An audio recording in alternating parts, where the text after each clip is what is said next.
Hey, so I was hired at Vulcan Video when the guy they hired instead of me was fired on his first day of work when he played Debbie Does Dallas in the store at like 5 p.m. on a Thursday with families and kids. He was fired. I started the next night. It was a Friday night shift at the North Store. Worked there for a little bit before I finally got a second shift on Saturday nights at the South Store, where I met Joe Shivers, Lance Hahn, Kristen Ellisor, Neil Cook. And yeah, that first shift I worked at the South Store. I remember Lance asked for a ride home. He didn't have a car. I always saw him walking.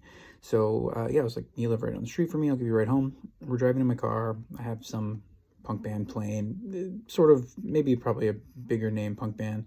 And Lance started talking about music and mentioned like, oh yeah, my band played a gig with those guys. And I was like, oh, that's so cute. You know, what's the name of your little band? And he was like, J Church.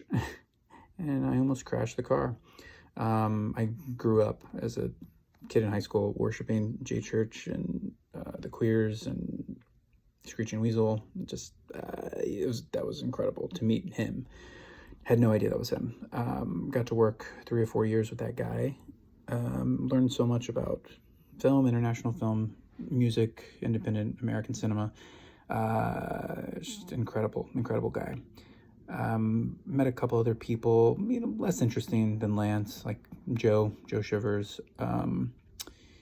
He's obsessed with me. We're still very close. We text all the time. The first time we met, actually, we were both covering a shift at the South Store. It was Halloween.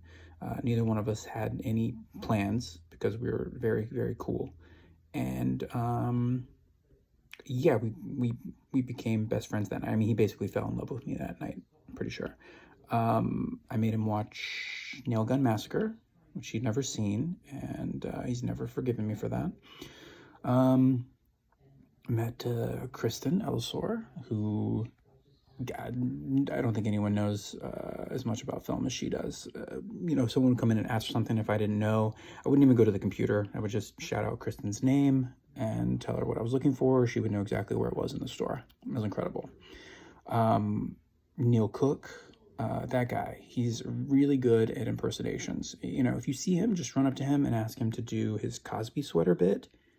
It's very timely. It's very funny. It's good. It's good stuff. Love those people. Love them all. When I left, I got my friend David McComb a job there. He became super close with all those people too. It was just an incredible place to be. I spent most of my time at Vulcan dreaming about moving to Hollywood and working in film and television. And then I finally did that. And now all I do is daydream about working at Vulcan again. So obviously, it's what I'll remember probably the most for the rest of my life.